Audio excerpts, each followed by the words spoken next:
जय श्रीमन नारायण।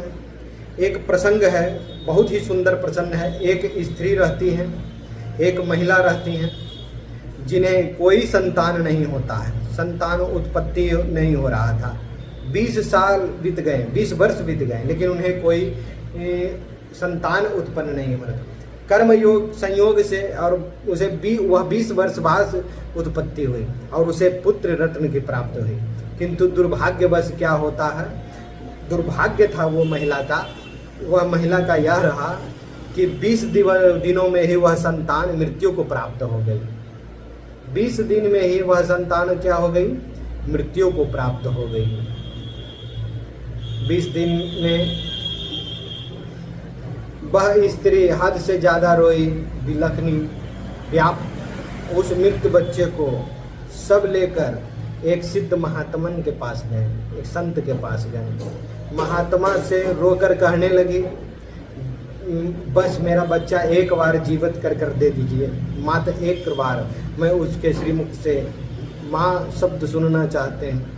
स्त्री के बहुत विलाप करने पर, बहुत जिद करने पर महात्मा ने 2 मिनट के लिए उस बच्चे की आत्मा को बुलाए। अपनी शक्ति से, अपनी अध्यात्म शक्ति से, अपने योग बल पर, अपने तपोबल के आधार पर आत्मा को बुलाएं।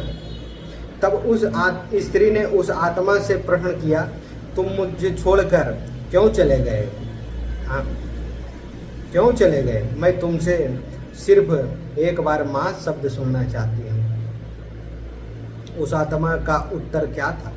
उस आत्मा का उत्तर बहुत ही गंभीर था। उसका कथन यह था, कौन माँ? कहाँ की माँ? कैसी माँ? मैं तो तुमसे कर्मों का हिसाब किताब करने आया था। उसने पूछा, कैसा हिसाब किताब? मैं तो तुम्हारी माता हूँ। आत्मा ने बताया, पिछले जन्म में तुम मेरी सौतन थी। अब मेरे आंखों के सामने मेरे पति को ले गई। मैं बहुत रोई, विलाप की, तुमसे अपना पति मांगा, पर तुमने एक ना सुनी। तब मैं रो रही थी, आज तुम रो रही हो। तब मेरा पति गया था, आज तुम्हारा पति, तुम्हारा संतान खोया है। बस मेरा तुम्हारे साथ जो कर्मों का हिसाब था वह मैंने पूर्ण किया और बढ़ गया। इतना कहकर आत्मा चली गई। अब उस स्त्री को झटका लगा। उसे महात्मन ने समझाया, देखो मैंने कहा था तुम्हें कि जितने भी रिश्ते हैं, जितने भी रिश्तेदार हैं, माँ, पिता, भाई, बहन, सब कर्मों के कारण मिले हैं। हम सब कर्मों के हिसाब करने आए हैं और कर्म बंधन से बंधे हुए हैं। यही हमारे रिश्तों की नियति है। इसीलिए बस अच्छे कर्म, सदकर्म करते रहें, ताकि हमें बाद में भुगतना ना पड़े। महात्मा की बात सुनकर, संत की बात सुनकर वह स्त्री समझ गई और अपने घर लौट गई। अतः हमेशा अच्छे कर्म करना चाहिए, हमेशा अच्छा आचरण रखना चाहिए, अच्छा व्यवहार रखना चाहिए।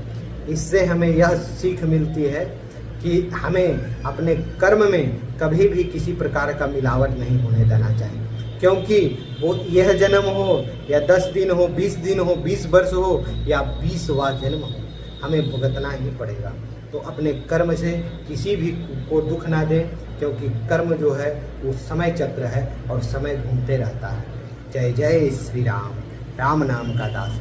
सभी स्वस्थ रहें, दीर्घायु को प्राप्त हो, भगवत भक्त बने और सभी को जय श्रीमन नारायण।